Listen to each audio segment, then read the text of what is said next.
眼中的期望。兄弟们站起来反抗，英雄故事必被后代传唱。我们是勇士的民族，过去的血在身上流淌，神圣的母语放声高喊，我还们能一次大呀！哦嘿呦，哦嘿呦，哦嘿呦，哦嘿呦，哦嘿呦，哦嘿呦，哦嘿呦，哦嘿呦，哦嘿呦，哦嘿呦。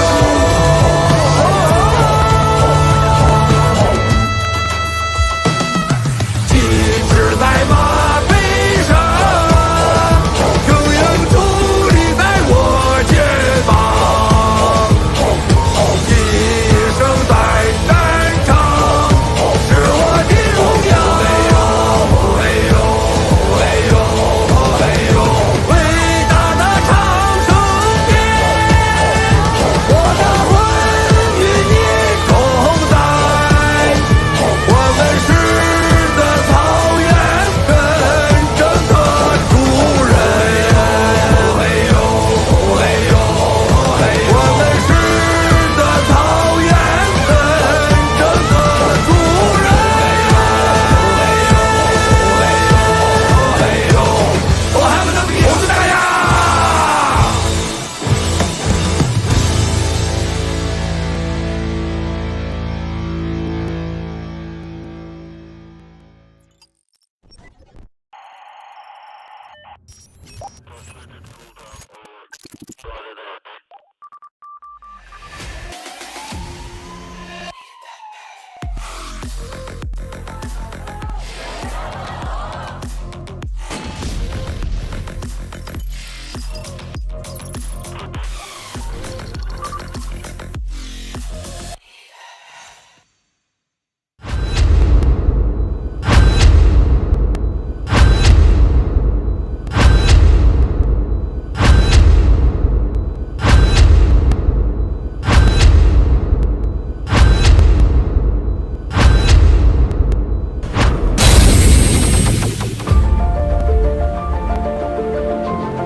！Good evening to all of our fringers out there. It is Tuesday, September 7th, 2021, and I want to welcome all of you to episode 63 of The Fringe. I'm your host, David Vincent Bob. Joining me tonight is my ever faithful, my ever diligent, and my motivated co-host, a woman who makes me look good on a daily basis. Ladies and gentlemen, please join me in welcoming Isla again to the show tonight. Thank you so much for being here tonight, Isla. Well, excuse me. Thank you so much, David. It's always a great honor to be back on a Fringe show. So tonight, as usual, we will be covering a series of, hot topics related to CCP and its lies on the media. So why don't we get started, David? Yeah, let's move on to our breaking news right away here, Isla. Thank you very much for that. Florida officials want to send a letter to the governor to promote ivermectin and hydroxychloroquine. Wow, say that quickly 3 times. WFLA site reported on September 3rd that the commissioners in Polk County, Florida, will vote next Tuesday on whether or not to send a letter to Governor DeSantis demanding the state to promote the use of ivermectin and hydroxychloroquine to save more lives. The letter's author, former state representative Comby, suggested using the right to try bill to give patients the right to access medications that might help their condition. Comby said that 2 over-the-counter drugs could be effective in treating and preventing COVID-19. And this proposal has been supported by most of the members. Hydroxychloroquine and ivermectin cocktail therapy have successfully cured many patients. Their efficacy has been clinically proven by occupational physicians. As more people overcame the smoking shield that was created by the mainstream media to find a real cure to this pandemic, a growing number of them have taken a chance to act legally to gain access to these drugs, Isla.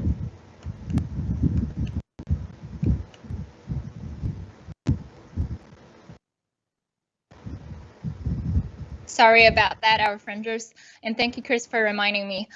So thank you so much, David, for bringing in the information about the antidotes of COVID-19. So first of all, let us don't forget about the artemisinin.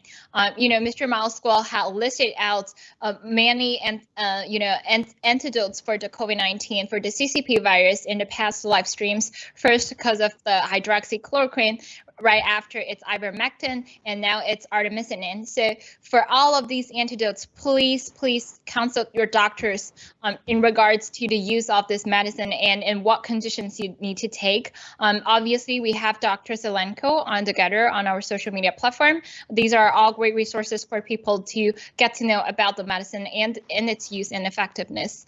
The other thing that actually in the United States, we have a previous case that we talked about in the Fringe program that the Ohio judge actually approved the use of ivermectin on the COVID-19 patients, and it's the first case that we mentioned. I believe it's in last week's Fringe program. So we've kind of see like the influence and the power of the whistleblowers movement and the new federal state of China, along with all of the information that Mr. Malsquall mentioned in his live streams.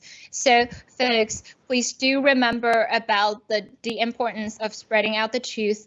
We need to reveal all of the lies of the CCP. And actually, I think it's in this week, the Chinese Communist Party actually opened access to purchase artemisinin online. So these are all the signals to see that many information cannot be hidden anymore about the antidotes of the COVID-19. Back to you, David.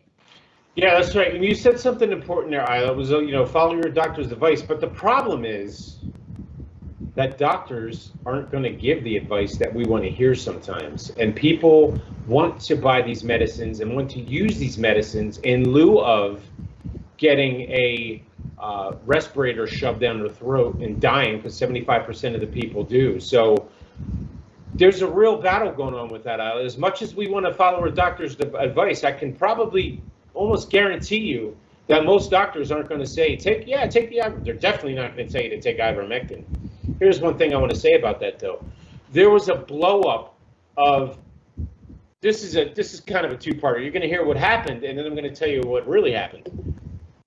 So a whole bunch of stories were out there about how in Idaho, a bunch of people were really, really sick and dying from taking ivermectin. First of all, it wasn't true. There wasn't a whole lot of people filling up hospitals because they took ivermectin. Of course, the mainstream media blew this up, and with the help of, the medical field, because they want us to get the vaccine. It's money. There's money in there. So what really happened was people were taking ivermectin, but there's actually a dosage that's meant for animals. So it's actually prescribed for animals. But there is an ivermectin that you can take that's for humans. So everybody, please be careful. Obviously you do want to follow your doctor's advice, but what I'm going to tell you is they're probably not going to tell you to take it. You're going to have to do it on your own anyway. But if you do it, make sure you take the dose that's for humans and not for animals. You can get very sick and die. That's why we don't tell you to do anything on the Fringe. We're not going to be responsible for your health. We're only going to give advice. We're only going to tell you what we do sometimes also. Ivermectin is something you should always consult your physician when you're wanting to take these medicines. Then you decide yourself if you're going to do it or not. That's up to you. It's your life. It's in your hands. And the doctors, we want to trust them and understand that they're trying to give us what we think is the best advice for us to survive. But unfortunately, politics and big pharma get involved, and it becomes very difficult to make that decision and to trust anybody, especially with the way this pandemic and things have been going. So a lot of these, though, Isla, are, you mentioned the artemisinin, and we're going to talk about that next, actually. It's a good segue into our next topic. But the artemisinin is really just a supplement. I mean, you can buy it anywhere. You don't. That doesn't mean, you know, take 500 of them. You got to follow the directions, and I would consult your doctor. But again, they're probably not going to tell you to take it. They're going to tell you to get the vaccine. And if you don't want the vaccine, you have a choice to make. You take these medicines if you get sick, or you take the well, by that time, there's no point in getting a vaccine if you're already sick. The vaccines are preventative, or supposed to be preventative. We know they're not in most cases, and they have long-term side effects. So it's a very touchy subject, people. We are not here, as Isla said, to give you any medical advice. Talk to your doctor, deal with it, see what he says or she says, make your own decision. That's all we're telling you. So again, that kind of segues nicely into our next topic. We know, Isla, that Miles Guo claimed last week that we should take artemisinin, or he suggested we do this. So the CCP claimed a so-called COVID cure breakthrough after Miles Guo announced the CCP virus antidote, which is artemisinin. On August 30th, Mr. Miles Guo announced on his broadcast that artemisinin, along with several other antidotes such as D-NAB, are the real solution to treat the CCP virus. In response, even though CCP definitely won't admit to it that it is a response, on September 3rd, the CCP propaganda mouthpiece, Global Times, published an article on its WeChat account called Sinopharm released the latest breakthrough on CCP virus treatment. And Isla, according to this article, on August 30th, that date sounds familiar, doesn't it? The intravenous COVID-19 human immunoglobulin pH4, I hope I said that right, developed by Sinopharm, was given clinical trial approval issued by the National Medical Products Administration, the NMPA. Note that this approval also occurred on August 30th. What a coincidence.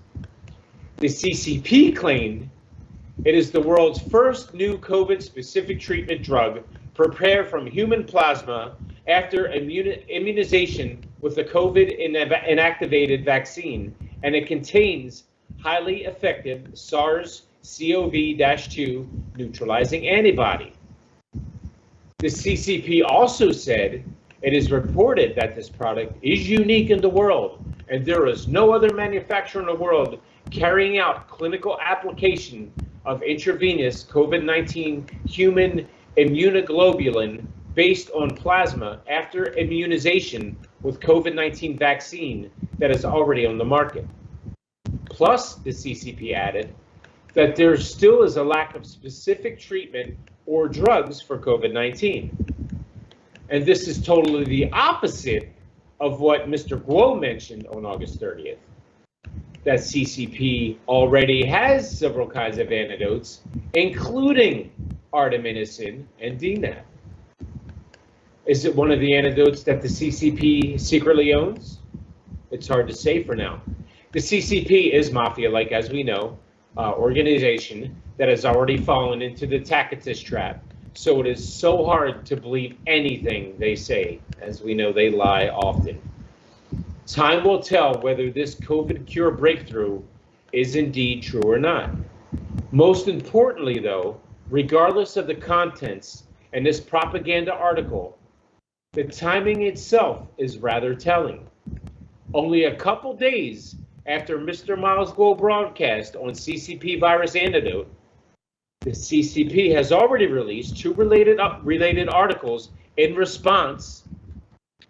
The other one is about using artemisinin and piperacillin tablets to treat the CCP virus. This shows how rattled they are when their whole cards were found and exposed. But these will hardly help as more and more people realize the whistleblower movement and New Federal State of China are the ones that uncovered the CCP virus antidote, and the CCP, well, they're just plain evil, Isla. Great. Thank you so much, David. I think for many members in the whistleblowers movement and the new federal state of China, we have to be really thankful for those who are getting those information from the Chinese Communist Party. They're risking their lives, including Mr. Mao Guo, that he worked so hard to get connected with all of our scientists in the backstage, the intelligence people in mainland China. These are the ones who are giving out those information for the whistleblowers movement and for saving human lives in general. But do you please notice that once the CCP published article about the possible antidotes of COVID-19, the Chinese Communist Party did not open access to ivermectin. Although that you may probably see there are some online websites that are opening purchasing access for the artemisinin and piperacin tablets, but still, as Mr. Guo mentioned, there are probably 5 or 6 antidotes for the CCP virus. Not every one of them are getting to open access for mainland Chinese people. So, David, it seems to me that the Chinese Communist Party has watched all of the information about the whistleblowers movement in the new federal state of China very carefully. So, in your opinion, what type of signals are CCP is trying to sending out over those articles? Well, what this is, in America, we have this saying called "stealing the thunder," and that's exactly what they're doing here. They're stealing Mao Guo thunder. Mao Guo releases this information, which could, in effect, possibly save lives from this dreaded disease, and then all of a sudden, the CCP steals his thunder, as they say, and says that they made this discovery, that it was them that did this. But we all know that the CCP are the ones who created this virus in their labs. So I think that they got scared when Miles came out with this information, because he became this hero all of a sudden, instantly, because this stuff is working. There's doctors that are behind it, Isla. It's not just us talking about it and saying, well, Miles said take it, so we're taking it. No, there's physical proof that doctors are saying that ivermectin works, that artemisinin works, that these drugs are working, these medicines are working to heal us and to protect us from hydroxychloroquine, to protect us from the virus, and also to kill antibodies when we do have the virus. And it even helps people who have gotten the vaccine that have the what is it called? I'm sorry. That have the spike proteins. I'm sorry. Right. There's a lot to remember here. That have the spike proteins, trillions of them all over their bodies, and it also kills them. So again, this is the CCP once again wanting to take credit for something that they have no reason to take credit for, yet they don't want us to investigate their labs, and we do know that they created this virus, so why should we give them any credit for anything anyway? So again, this is a classic case of stealing a man's thunder. Right, David. So I think the important thing is that you're right about, like, we have a lot of people and supporters behind the scenes, the scientists that are always, keep trying to revealing the truth about this virus. And according to Mr. Mao Guo, this hero scientist, he actually participated in the creation of the COVID virus or the COVID vaccines. So he actually had a lot of firsthand information regarding to how to cure this pandemic. So we need to be really appreciated about all of the information that we knew under this dark time. And other things about the antidotes that Mr. Mao Guo used to say that whatever CCP told you, you have to listen and hear to the opposite. So obviously at this time, that when the Chinese Communist Party trying to say that they had a cure of the COVID-19 virus, they're trying to hiding from that they actually created this virus in the Wuhan lab, and they actually postponed all of the investigations and trying to mislead the whole world about how to end this pandemic. So I think it's right at the time for the new federal state of China and the whistleblowers movement to sending out such important information so that we are seeking some progress in stopping the vaccine mandates and in actually curing the COVID-19 patients. Yeah, there's so much at play here, Isla, and we've talked before in the past with other co-hosts and with other guests about everything that's going on with this, and it goes so much deeper than just having a cure for a vaccine. We have a lot of people, or for a virus, I'm sorry. We have a lot of people out there that we can't trust, and they've proven it over and over again, and that's where the problem lies. So when these announcements are made, people also doubt them as well. People say, oh, this Miles Guo guy, well, how do I know I can trust him? And well, watch GTV more and then see what he does. Like, he predicts everything. He tells you exactly what's going to happen, and it happens. That's what he does. He has that gift. It's called a seer. He's able to see things in the future because of his knowledge. He's able to interpret. He's able to pass that and disseminate that information on to us to help protect us and keep us safe. And we saw that. He basically saved the life of one of our brothers in the new federal state of China movement, Brother David in the UK, was on his deathbed. And he had a battery of medicines that Miles recommended he take, and he survived. This man, the hospital was leaving for dead. Isn't that right, Isla? He was on his deathbed. Yeah. And Mr. Guo, and Mr. Guo is also, well, thank you for mentioning that, David. Yeah. Mr. Guo is also recommending the UK, David, to spread the stories about the use of ivermectin, artemisinin, and other medicines that were available to him at that time. And they're trying to connect local doctors, the communities, to be aware of the effectiveness of these medicines so that all this information can help and save more and more people. Yeah, we'll have to get David on the show soon. I know him very well. He's a great guy, David from the UK, and we want to send our well wishes out to him. We're so glad he's doing better now. I think he's even probably done a few shows since then. Right. And he's up and running, and he's doing well, and he's a testament to how these medicines really, really work, how we don't need a vaccine. And that's the big problem with this. We're not telling you not to get a vaccine. Again, it's your body, it's your choice until this communist theology tries to take over and forces you to get this, which will cause a lot of problems, as we know, Isla. But again, it's your body, your choice. You should have a choice whether or not to take a medicine that, even if a doctor tells you they want to do one thing and you can do another. And real quick, this segues really nicely into our next story. But I do have a story that's very analogous to this one. And there was a woman whose husband was sick with COVID, and they wanted to instantly put him in the ICU and put him on a ventilator. And she's like, no, we're going to get him on. She had him hooked up to IVs of vitamin C, vitamin D. They had all kinds of different, they took a more naturalistic route with vitamins. And he was out of the ICU in 2 days. A guy, well, less than 3 days. It was like 2.5 days. But this was a guy that they want to shove a ventilator down his throat, and 78, 79, whatever the percentages of people that get ventilators pass away. So, and I don't think it's an odd case. It's not a unique case, because I think it's happening. People just don't know that they have options. You don't have to do, when you go to the hospital, if you're stricken with COVID, God forbid, you don't have to take the what they want to do. You don't have to use you can request you have a different form of care other than what they have prepared for you.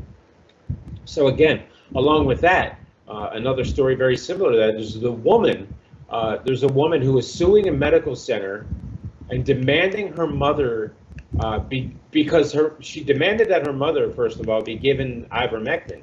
So according to Village News on September 2nd, an LA woman, Sylvia Bagdasarian, is suing Cedars-Sinai Medical Center for allegedly refusing to use ivermectin to treat her 75-year-old mother, whose health continues to deteriorate due to the coronavirus infection. So basically, the hospital's not doing anything. So why not? You know, Isla, give her a shot. Let her try something different. Her mother, Maria, tested positive for COVID on August 1st and was sent to Cedars-Sinai ICU for treatment. Even though she was treated with various medicines, her health condition continued to deteriorate. As her mother's guardian, Sylvia did a lot of research and found out that ivermectin is a very effective drug for treating COVID patients. She repeatedly requested Isla, the hospital, to consider using ivermectin to treat her mother, and even offered to sign a waiver absolving the hospital of liability if it administered ivermectin to her mother. But her pleas have been rejected. Sylvia finally decided to sue Cedars-Sinai. Isla, doctors across the country, including Dr. Vladimir Zelenko in New York and Dr. Pierre Corey in Wisconsin, have used ivermectin clinically, and thousands of coronavirus patients have been successfully benefited or cured, and the ivermectin's efficacy has been verified for treating COVID patients. Moreover, on August 30th, an Ohio judge ruled that the hospital should permit the usage of ivermectin for treating COVID patients, and this shall greatly support the case for Ms. Bagdasarian. We pray for her and her mother. I believe they're still fighting against this now, and even with the judge's ruling, I think the hospital's still refusing, because of their rules, to give it to her, Isla. Right, David. So what we see right now today is that on the one hand, there are a lot of hospitals and doctors don't have access or ignoring the effectiveness of the antidotes that the whistleblowers movement had provided information, such as, ivermectin is one of them. But we see some progress right here that the Japanese government actually approved the use of ivermectin to be treated on COVID-19 patients. But still, a larger community doesn't have access to that and doesn't even hear about any effective use of it. And in fact, I think there's something bigger than that. We see the FDA, the WHO, all publish articles that are against the use of ivermectin on COVID-19 pandemic. So these are a lot of complicated backgrounds behind the scenes. On the other side, like what David talked before, we still receive a lot of vaccine mandates regarding to the health workers, for a lot of industries, for the employees, for educators. So it's kind of the challenge and the darkness that we are facing today, that not many people had access and information and even believe in the antidotes of the COVID-19, of the CCP virus. And on the other side, that vaccine mandates are coming to everyone. Yet, it seems to me that, for those who are asking for the origin, for the truth of the CCP virus, those voices are kind of get less and less. So we've talked about, we see a lot of protesters on the streets fighting against the vaccine mandates. But still, I think one day people will link all of the possible ties directly towards the Chinese Communist Party, as it is the CCP who created this virus and causing such a pandemic. Yeah, if they mandate virus, if they try to mandate a virus, the CCP mandated the virus. If they mandate the vaccine in the U.S., we're looking at lots and lots of trouble. I can tell you that right now. There's a lot of people, including me, that will refuse to allow this government to do this. This is absolute travesty. If the government is allowed to do this, they shouldn't be interfering with any kind of medical. That's the whole problem with the entire COVID situation. Is once it got political, Isla, that's when it got dirty. And people don't trust the government right now. They don't trust our medical, these officials that, are supposed to be guiding us and to a better, healthy, safer way of life. We have a doctor named Fauci who tells you to wear 1 mask and 2 masks and 3 masks and no mask, and the guy has your head spinning, and then we find out he might be involved in a gain of function research that possibly went into the creation of this virus. So it's difficult, Isla. It really is, for people to trust those out there that they're supposed to be trusting. And that's why we are at the point we are at now. That's why people don't want to get the vaccine. They're first of all seeing these real results of what's going on. And like you said, we don't see, like Miles said, and you repeated, we don't see the effects of what is going to happen with these vaccines in 2 years. We've already seen that it's causing clotting in people right now. Right. Can you imagine how bad it'll be in 2 years? And when you mention a pilot, yeah, can you imagine if there's a guy flying a plane who got a vaccine and he gets a blood clot in his brain, and that's the whole plane going down. You know what I mean? I mean, obviously they have, we have a co-pilot there or whatever, but there's there are things you got to think about, Isla. Right, David. I think that's an important point mentioned by you and by Mr. Moscow in his earlier live streams, that imagining that the pilots are having a cloud issues while they were controlling the airplane, and imagine a truck driver are experiencing the same thing when he drives on the road. So it obviously would cause a lot of social disorders at that time and creating more disasters in the society. So that's why I think Mr. Guo is always trying to warning the public that the darkness has not yet to come, but yet we still, it's kind of like the new federal state of China is the only hope for a lot of people, not only for the Chinese groups, but also for the whole world, that we are the only group and entity that are trying to spreading out the truth and trying to giving the information about the COVID-19, about the vaccines. As we talk about like all of the vaccine mandates and the potential aftermath of it, David, like you have to notice that a lot of the airline companies, they are requiring their employees to get vaccines. So for all of the whether we say it's prediction or intelligence, for all of the warnings that were sent out from Mr. Miles School, these are not empty warnings. These are things that has a bigger chance to take place in the coming months and years. Yeah, we've seen the warnings not only from Miles Guo, but from other countries. We had our great friend Kelvin from New Zealand, and we know that New Zealand and Australia are under mandates now, and we certainly don't want to see that happen here. It's up to us in the United States. It's up to the individual states whether or not they want to mandate, not the state, but the businesses within those states. If you don't get a vaccine, you can't work here, and that's the problem we're dealing with right now. People are getting fired from their jobs or are getting let go. We'll say fired, that's what's happening. They're getting let go from jobs if they don't get the vaccine, which is ridiculous, because here's the thing that kills me. This is what bothers me the most about all of this, that the greatest part, I don't have the percentages in front of me, but we know it's a very high percentage of people that do not recover from this virus are 70 years and older. So these are people that are already outside of the age where you are working anyway. So, and very young children too, they don't need the vaccine because their bodies fight against it. And the recovery rate is 97.5 to 99% recovery rate from getting COVID. It's a flu, really. It's a little more potent because of the effect it has on your lungs, but people survive it. That's the issue we're dealing with right now, is they're forcing people to get a vaccine for something that their body can naturally fight against anyway, and that we have natural drugs that fight better against it, and you're not worried about putting an experimental concoction of poison into your bloodstream. So, yeah, of course people don't want to get the vaccine, and of course there's problems with this, and this will continue. This isn't going away, Isla. Not for a long time. COVID's here to stay.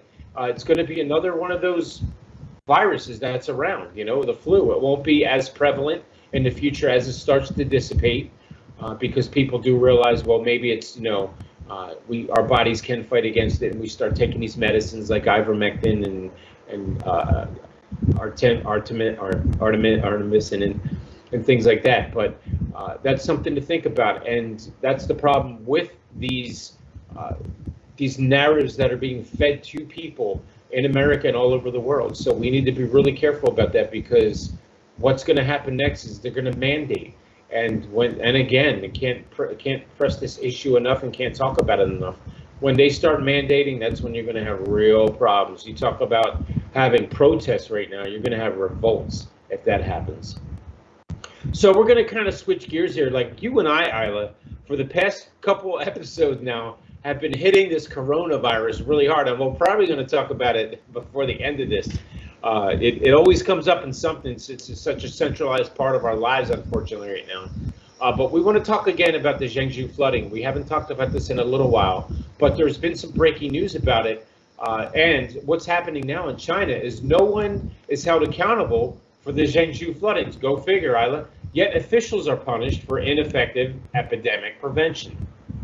So this flood disaster we know about in Zhengzhou City, Henan Province, caused numerous casualties and heavy economic losses. Now, when we say numerous casualties, people, we're talking about the CCP saying that 13 people died, and we know that 13,000 people probably died from what we saw on TV. So they, again, hid something else from us and lied about something else. After the meeting in Beihai, the State Council investigation team, led by CCP Premier Li Keqiang, stationed at Zhengzhou to investigate the cause of the disaster, threatened to hold it accountable. Nearly 20 days passed, but it was reported that the deputy mayor of Zhengzhou and other officials had been dismissed, demoted, and demerited. Wow, there's a shock, Isla. The reason had nothing to do with the truth of the flood disaster. It was only accountable after investigation by the Henan Provincial Discipline Inspection Commission and other units. Up to now, Liu Yangshen, secretary of the Henan Provincial Party Committee, and Zhu Liu, secretary of the Zhengzhou Municipal Party Committee, are considered by political circles to belong to Xi Jinping's direct line, and they are unharmed. There's a shocker. It is a fact that the CCP's flood discharge is before the heavy rain and the rescue is ineffective. We knew that too. Many roads in Zhengzhou were flooded. Flood water poured into tunnels and subway lines, and corpses were everywhere. The CCP authorities tried to quell public anger by blaming their officials. Their accustomed deceptive performance techniques have long been exposed by the whistleblower movement. The Zhengzhou flooding is not a natural disaster, but an absolutely man-made disaster. And we know this, that they let these floodgates open, basically, from these dams over there in that province, Isla. Right, David. So the problem is that it seems to me that the Chinese Communist Party has never, holding accountability for anything. We all knew that for the Zhengzhou flooding, it's not from nature. It's a man-made disaster because the Chinese Communist Party has never sent out a citywide warning before the flood came over. The school was continue to have holding classes. The city has never controlled traffic before the flooding. These are all the problems that are trying to warn people that this disaster is directly coming from the Chinese Communist Party for all of the the instructions, the buildings, and the citywide planning. So we see such a disastrous planning of the Chinese Communist Party, and even that the CCP is hiding about the death, the real numbers of people who are dying in the tunnel and in the citywide, let alone about the surrounded villages. So, David, it seems to me that they are still using the flood or other news to cover up about the continuous pressure on the COVID-19, or they're trying to, getting away from other sensitive issues as well. We all know that the CCP is so good at misleading the public and spreading out the propaganda. Yeah, that's right. And this is a travesty too. We followed this when it happened. Obviously, Ida, was big news. And we saw that the CCP was completely lying about how many people died. We saw thousands and thousands of cars jammed up in that tunnel. It was as big as we talked about this. It was as big as the Holland Tunnel in New York City. And they said 13 people died. Yet you see hundreds and hundreds of cars. Yeah, maybe some people escaped, but then we saw the pictures of the bodies, and we knew that something wasn't right here. And again, we're not surprised. It's a CCP. They do whatever they want, whenever they want, to whoever they want, and they're not held accountable for anything. They're not held accountable within their own organization. they're not held accountable by the Chinese people. They can't be, because the Chinese people, who the CCP do not represent, wouldn't say anything about it, or they'll find themselves disappear or gone. And the rest of the world doesn't hold them accountable. We've been questioning what's going on over there in China and the way the CCP is running that country and the way their government acts in certain situations. The most tragic part about this was when we saw images of this horrific event, Isla, we saw no rescue workers anywhere. In the U.S., if this happened, you'd see helicopters dropping lines into the water, trying to pull people out. It's always that way, you know, people helping people. We'd have our National Guard there helping out. There was no help anywhere from any of Chinese government, any of the CCP government helping anywhere in Henan province when this was going on. I remember thinking to myself, where is the rescue services? That did they even have them? And then I remember right after that, like 2 days later, they took some photo ops, Isla, if you remember. They just had a couple people put on some vests and act like they were helping people and grabbing their arms and taking them out of the water, and that was it. So again, it's part of their propaganda evil machine. It's awful, and that's what they do over in China. That's what the CCP does to the people. They don't care about anybody or anything. They only care about themselves and controlling the world. And and they start doing it by punishing their own people within their own country. The obvious thing that we can see from the CCP's propaganda, if this kind of disastrous ever take place in the U.S. or other countries that the CCP will portray it as such a huge disastrous and criticizing of the government of doing nothing to help its own people. But when it takes place to the Chinese people, they kind of just ignore the importance of human lives for the mainland people, and they kind of just they kind of just try to cover up and trying to cover up all of the things and hide the real numbers of it. So, and it's really pathetic to see that a lot of the Chinese people, and we are so much getting used to the state propaganda, and we forgot about how precious the Chinese communities, how precious their lives is, and we have to, keep memorizing all of the incidents. We have to hold the Chinese Communist Party accountable, and we have to, take down the CCP eventually to stop all of the man-made disasters from them. Yeah, the most tragic thing is with the CCP is like when people start calling them out on things and asking them to hold themselves accountable, they point their finger back and say, mind your own business, like with the U.S., especially Taiwan. Oh, no, just mind your own business. We do whatever we want.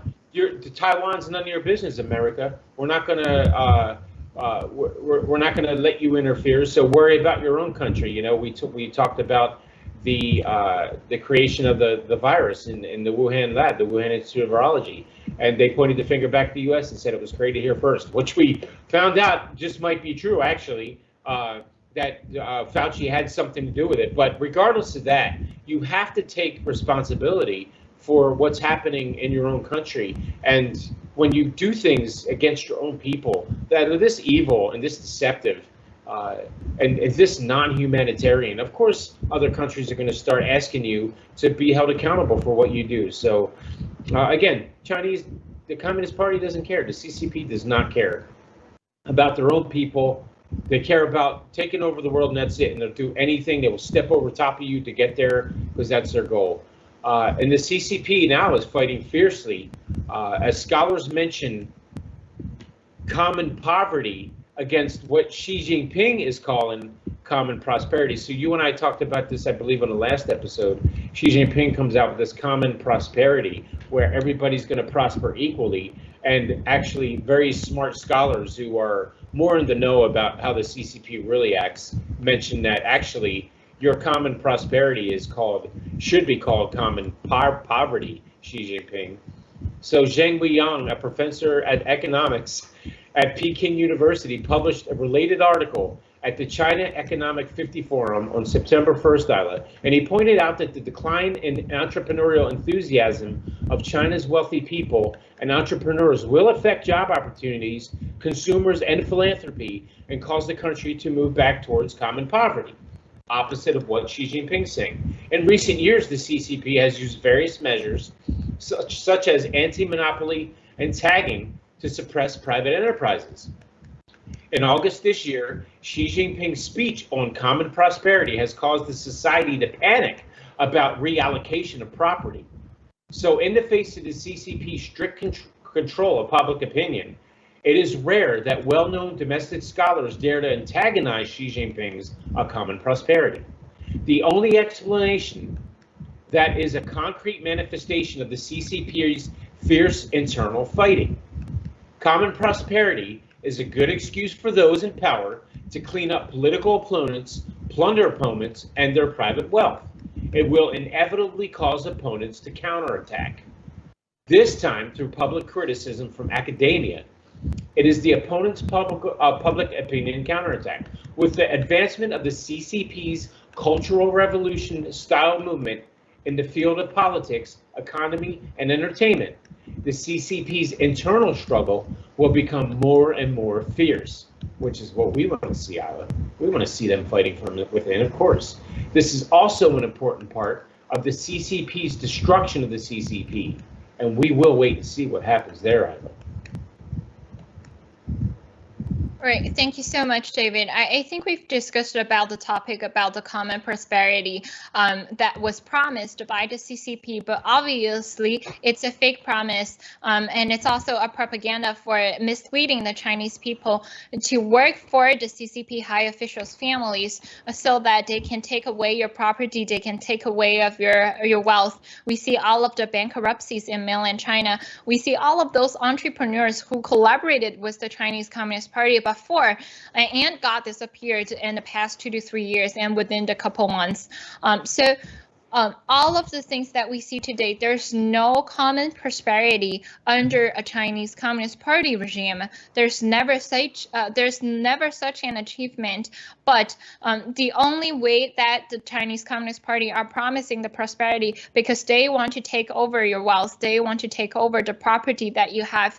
We see all of the the cases that the CCP police came over to your house and dragging away the citizens and trying to take over the property. We see a lot of the stock market, the financial products, and the bank. All of the things that we see in the past years had taught us a lesson that never believe the promise of the Chinese Communist Party, because they never tell you the truth, David.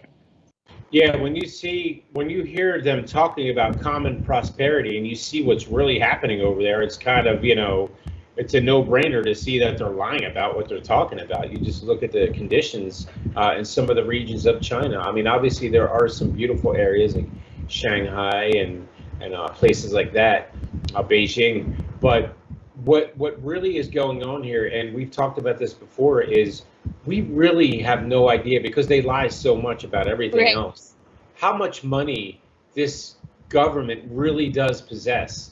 And the reason, the fact that they have to steal money from their own people tells you something about where they are economically. I really believe that, Isla. We always talk about, take down the CCP. Well, what we're looking at here possibly is the CCP taking down itself.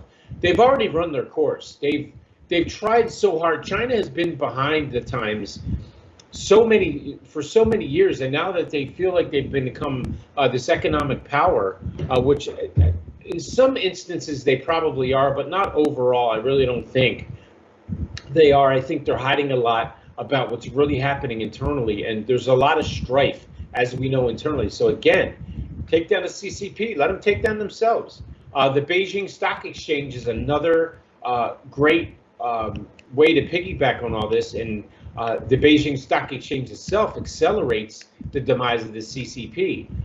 Mr. Miles Guo-Wengui had participated in the launch of China Futures Exchange and personally designed the Futures Index project, aiming to enable China to learn from the United States democracy, rule of law, and a true market economy as soon as possible. Xi Jinping recently announced the establishment of the Beijing Stock Exchange, completely exposing his ambitions, and will accelerate the demise of the CCP's totalitarianism. Future Index is a confidence index in international trade. It is derived from the circulation data of bulk commodities and internal government intelligence. Behind it, the contest of information and intelligence. Its attributes are not evil. The so-called future index of the CCP aims to establish a de-dollarization system with the Middle East, Russia, and other countries trying to challenge the status of the US dollar, the international status of the US dollar. This is the beginning of the CCP's financial internalization and dictatorship.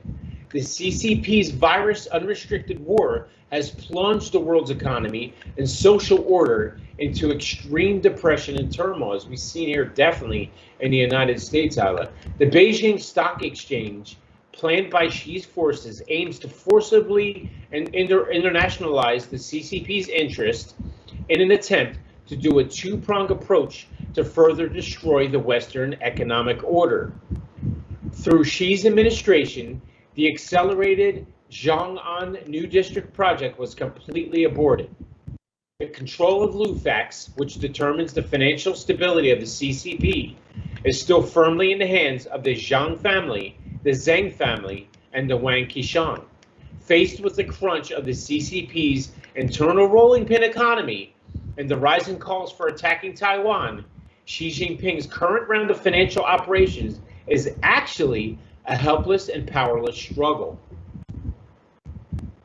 Well, thank you so much, David, for bringing such important information for the Fringers. There are two financial entities that people often talk about. The first one is Alibaba Group, and it's well known all across the globe. But this year, we all knew that while President Trump is still in White Office, the Beijing stock market actually went ahead before the Alibaba Group, and the Alibaba Group, later came to a failure on launching in the U.S. market. But remember that neither of these two financial entities serve for the benefits of the Chinese people. They only serve as an exchange market for the CCP high officials to exchange their political financial benefits with its own families and their entities and their allies, in the Middle East and maybe even in the US as well. So for all of the things that we see, a lot of the Chinese people who are misled by the state propaganda, they were proud of what they see about how huge and how influential those financial entities are. But they forget about none of these, the seemingly influence has been relevant to their own daily lives, has been relevant to their own salaries.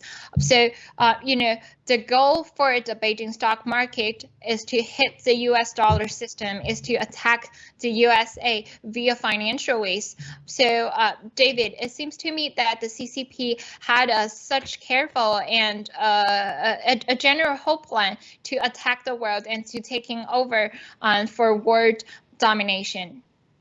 Yeah, this is all planned out. There's no doubt about it. By releasing the COVID-19 coronavirus, they knew that they would cripple economies all over the world. They did. We saw what happened in the U.S. We had millions of people on unemployment. People were afraid to go to work. Our government subsidized incomes by offering unemployment money and also offering checks to people to cover them while they were staying at home and couldn't go to work because of the spread of the virus, to try to quell the spread. We saw what they did. And as much as we hate to admit it, they are evil, but they are very smart evil. You know what I mean, Isla? They knew what they were getting into. They're always thinking a step ahead when it comes to this. And luckily, we have Miles Guo, who thinks even a step ahead of them.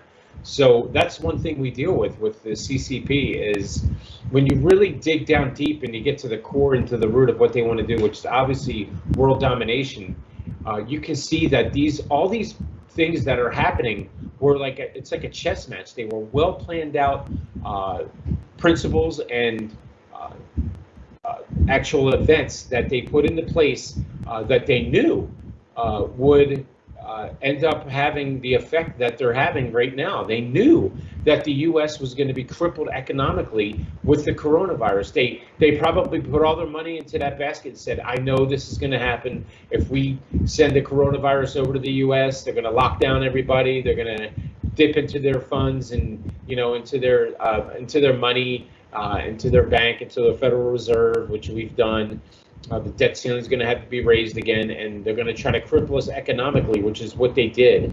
We had businesses shutting down and closing and never opening again, even after the COVID did strike us. So they knew they were crippling us from the inside. And what happened also, I don't know if they saw this coming, but it was a bonus for them, that it caused lots of problems domestically with us too, within our own people. We had things like riots everywhere, all over the U.S. for an entire summer. It was a powder keg, and they were just sitting back laughing as BLM and Antifa were pretty much allowed to do whatever they wanted.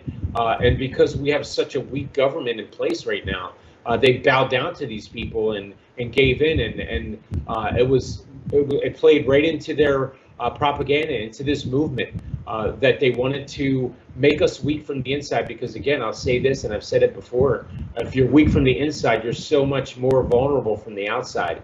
And that's exactly what the CCP planned, and that's exactly how this all turned out for them. So everything's working in their favor right now, except for the fact that they can't internally get their organization together. So again, whether or not we take down the CCP, they might just take down themselves, because in the end, really what it comes down to is they are an evil mafia-like organization, and it's going to implode at some point. We just certainly hope that it's sooner than later, Isla.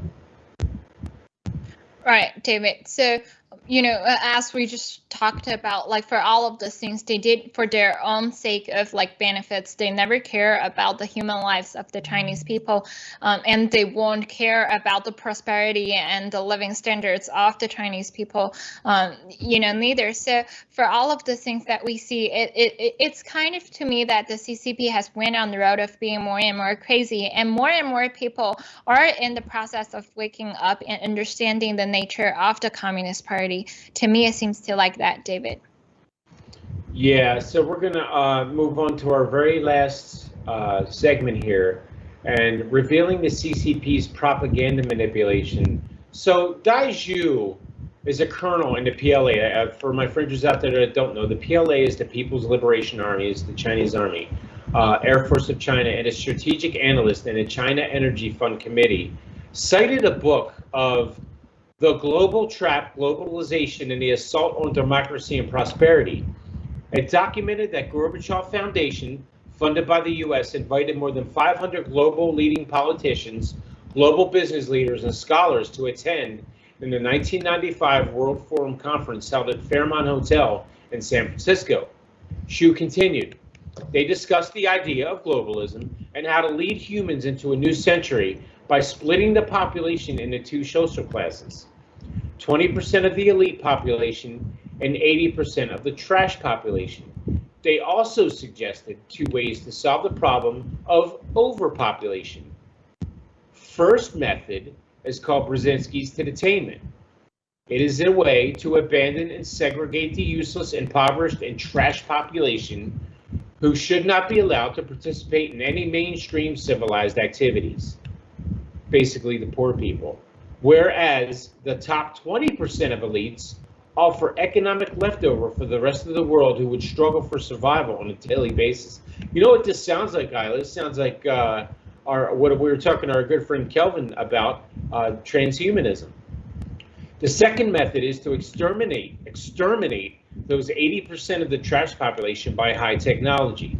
The Western elites included former US and UK presidents and leaders attended this conference. They believe that the trash population and problems of global non-renewable resources could worsen the global population crisis. They must use two weapons, war and plague, to exterminate them. Fast forward decades later, the conspiracy theory of the global trap, or a 20 to 80 society, is still alive today. When a colonel in the PLA of China concluded that the Western elites resolved the global overpopulation using war and plague as weapons. It is a dangerous accusation to the Western world because this conspiracy theory is an anti-humanity idea itself, obviously.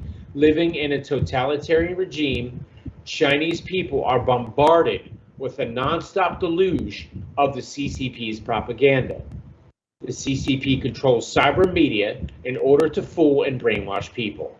It is not surprising that the CCP's propagandists shift blame on the U.S. elites and Western allies on a current global escalating political crisis of war and astounding burden of COVID-19 pandemic plague. So there's your war and there's your plague, Isla.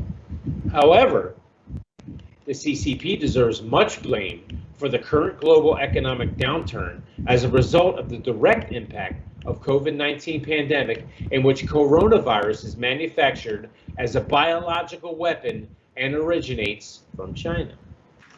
The CCP is built upon enforcing its authoritarian power to control people in all aspects of life. In fact, the CCP uses totalitarian policies to divide population into two social classes. The privileged class belongs to a few individuals or families with total financial and political supremacy, whereas the impoverished class belongs to the vast majority of the population. This kind of social media propaganda has become a typical manipulation tactic used by the CCP. It is designed to divide and conquer people by brainwashing them to adopt one-sided hostile propaganda and to broadcast its anti-American messages to worldwide audiences.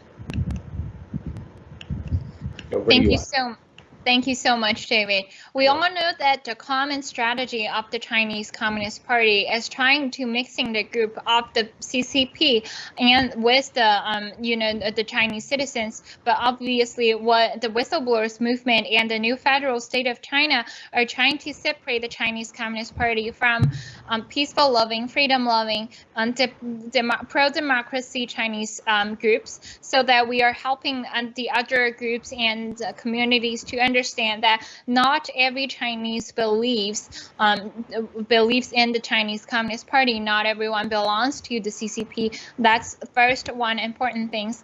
And in fact, that the Chinese Communist Party had put so much effort in state media, in propaganda, and by infiltration to all of the media outlets all across the globe, that they understand the power and the influence of media, particularly social media today. That we are letting the news, letting all of the information that we received from our tablets, from our phones, from our laptops, to help us understand what is right or wrong, or what is the trends for the social communities right here, thinking about all the vaccine mandates, thinking about all of the social pressure that we are facing in joining the whistleblowers movement. So these are kind of the effect and the use of the media outlets that the CCP understands so well. And that's why I think it's very important for all of our members in the whistleblowers movement to stand out and speak against the Chinese Communist Party. And that's why I think the importance of GTV, of G News, of Getter are very obvious, and with no doubt that they are important platforms for us to take down the CCP. Yeah, that's right. I made some really good points there. And unfortunately, we see that also in America, and that's what we're afraid of here. We try to expose that here on our show also, is that we see our government and our mainstream media doing their part to lie to people. I mean, look what happened for 4 years with Donald Trump. They did the best that they could to trash this guy, and he was doing absolutely nothing wrong. And everything that they said that he was doing wrong, he wasn't. Number one, it was proven that he wasn't.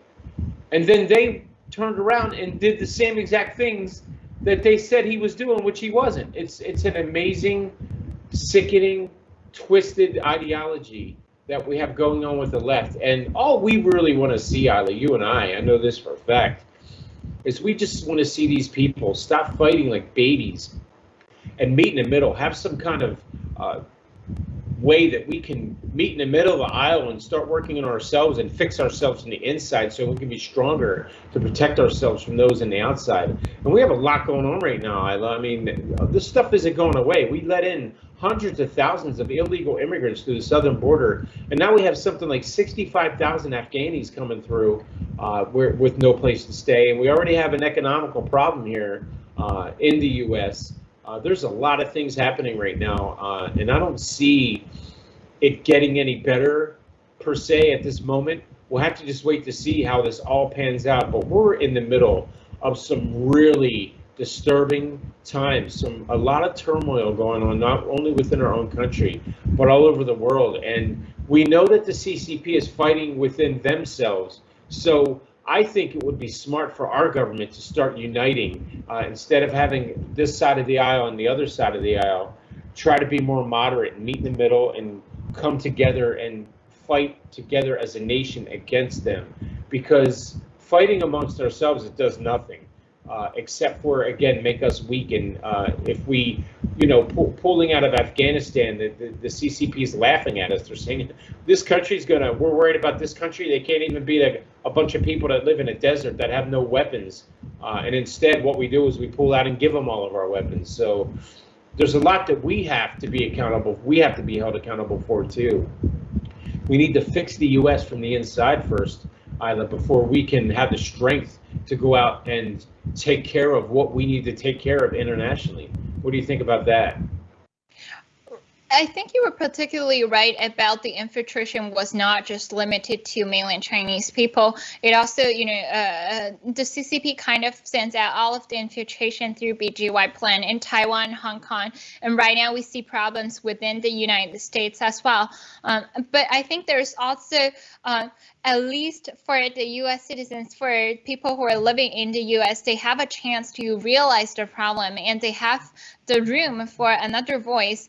Think about we're having the GTV in the U.S. We are still, doing what we can do to spread out the truth. But in mainland China, under the Chinese Communist Party, people never had a chance to break out the lies of the CCP. So for all of the things that that you were right, David, that we need to fix the problems that right here where we are, so that we can get our effort all together to take down the CCP. Right. So it seems that we are running a little bit late today, but thank you so much for all of our Fringers, to continuously following and support our Fringer programs. I'm sure that David will make later announcements about the Fringe program will be moving to the Himalaya Aliens platform. So stay tuned for all of the Fringers, and thank you so much for all of our members. Please don't forget to subscribe Moss Talk channel, Moss English. We are also on YouTube as well. So spread the word about the truth of COVID-19, spread the word about what we do in the whistleblowers movement and the new federal state of China. Our ultimate goal is to take down the CCP, right? So thank you so much, Fringers, and we will see you on Friday, 7 p.m. EST time.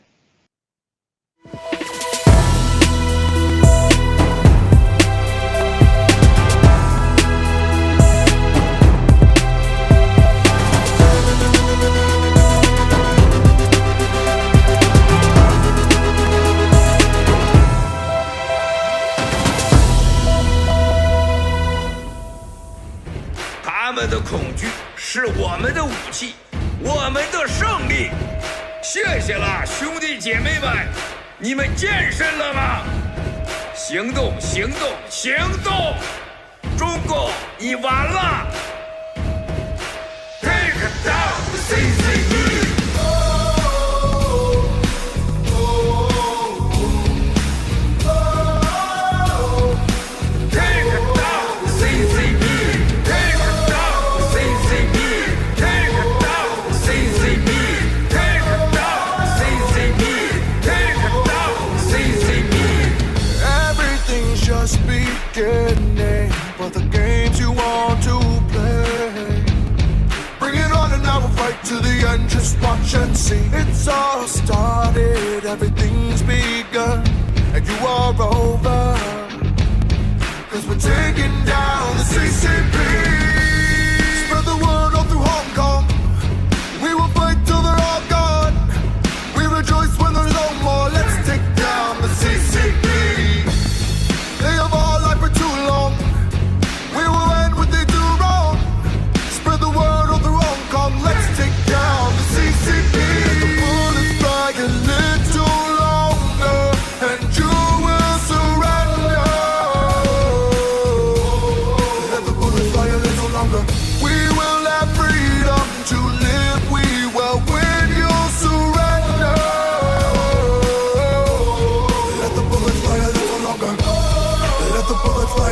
longer. 中共， Let the bullets fly a little 你 longer. 完了！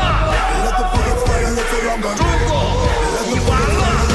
干灭中国共产党这个 CCP， 还能让我们远离恐惧。Take down CCP。 They try to scare the nation with fabrication, but we see through the lies. We won't fall, we will fight you back. Police corruption with crooked assumption. They ran our lives, but no more. We will win. We will take down the CCP. Spread the word all through Hong Kong. We will fight till they're all gone. We rejoice when there's no more. Let's take down the CCP. They have all lied for too long. We will end what they do wrong.